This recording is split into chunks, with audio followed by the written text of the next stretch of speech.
బెంగళూరు రోడ్ల పరిస్థితిపై మాటల యుద్ధం ముదురుతోంది. బయోకాన్ లిమిటెడ్ వ్యవస్థాపకురాలు కిరణ్ మంజుదార్ షా విమర్శలకు డిప్యూటీ సీఎం డీకే శివకుమార్ వ్యంగ్యంగా బదులిచ్చారు. మంజుదార్ షా రోడ్లను అభివృద్ధి చేయాలనుకుంటే చేయొచ్చన్నారు. ఆమె వచ్చి అడిగితే ఆ గుంతలు పూడ్చేందుకు నిధులు కేటాయిస్తామన్నారు. ఇక బెంగళూరు నగర అభివృద్ధికి తమ ప్రభుత్వం పెద్ద మొత్తంలో నిధులు కేటాయించిందని డీకే శివకుమార్ స్పష్టం చేశారు.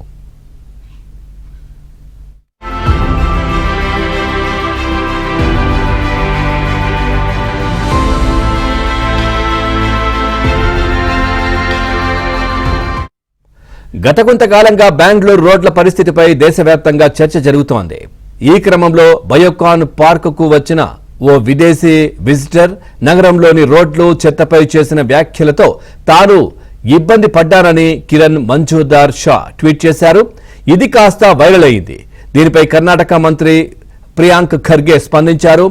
బెంగళూరులో అభివృద్ధి శరవేగంగా జరుగుతోందన్నారు. మౌలిక సదుపాయాలకు అవసరమైనన్ని చేస్తున్నామన్నారు.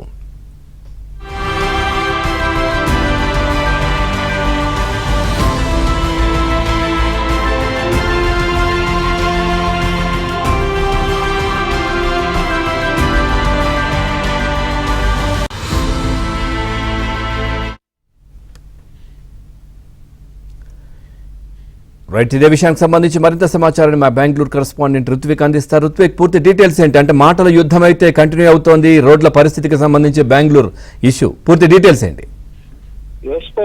గత కొంతకాలంగా తీసుకుంటే బెంగళూరులో ప్రముఖంగా ప్రధాన రహదారులు మొత్తం కూడా ఈ వర్షాలకు చాలా వరకు పాడైపోయి బెంగళూరులో సాధారణంగానే అధికంగా ట్రాఫిక్ ఉంటుంది. ట్రాఫిక్ చాలా ఇబ్బందులు పడుతున్న పరిస్థితుల్లో ఈ రహదారులు కూడా పాడైపోవడము, అట్లాగే ఈ చెత్త కూడా కొన్ని ప్రాంతాల్లో రోడ్డు మీద కనిపిస్తుందో ఇప్పుడు బెంగళూరు ఎప్పుడు ఐటీ నగరంగా, ఐటీ రాజధానిగా చెప్పుకునే, సిలికాన్ వ్యాలీగా చెప్పుకునే ఈ బెంగళూరుకు ఇప్పుడు విమర్శలు అనేది పెద్ద ఎత్తున వస్తుంది. ఈ తరుణంలోనే విదేశీ పర్యాటకులు కూడా ఎక్కువగా బెంగళూరుకు వస్తుంటారు. బెంగళూరుకు వచ్చిన ఓ విదేశీ పర్యాటకుడు బయోకాన్ లిమిటెడ్ వ్యవస్థాపకురాలు కిరణ్ మంజుషా ఆమె దగ్గరికి వెళ్ళి ఈ రోడ్ల పరిస్థితి, బెంగళూరులో మౌలిక సదుపాయాల పరిస్థితిపై ఆమెకు చెప్పిన పరిస్థితుల్లో ఆమె చాలా వివరణ ఇచ్చుకోవడానికి ఇబ్బంది పడ్డానని చెప్పి కూడా ఒక ట్వీట్ అనేది చేశారు. ఈ ట్వీట్ మీద కూడా కొంతమంది మీడియా ప్రతినిధులు డిప్యూటీ సీఎం డీకే శివకుమార్ ని అడిగే ప్రయత్నం చేశారు. ఈ పరిస్థితుల్లోనే కూడా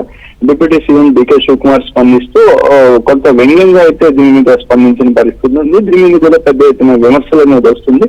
ఆమెనే వచ్చి రోడ్లు వేసుకోమని చెప్పండి, ఆమె అడిగితే రోడ్లు వేస్తామనే విధంగా కూడా ఆయన మాట్లాడడంతో ఇది కూడా ఒక విమర్శలకు దారితీస్తుంది. అయితే ఆమె చేసిన ట్వీట్ కి సమాధానంగా కూడా మంత్రి ప్రియాంక ఖర్గే కూడా స్పందించడం జరిగింది. బెంగళూరులో మౌలిక వసతులు కల్పించేందుకు తాము నిధులు కేటాయించామని చెప్పి పనులు జరుగుతున్నాయని చెప్పుకొని వచ్చే ప్రయత్నం చేశారు. అయితే గత కొంతకాలంగా కూడా కర్ణాటక రాష్ట్రానికి ఇటు నారా లోకేష్ చేస్తున్న ట్వీట్లు కానీ ఇట్లా ఒక కంపెనీ సీఈఓ ఇటీవల చేసిన ట్వీట్ మీద కూడా నారా లోకేష్ స్పందించడం జరిగింది.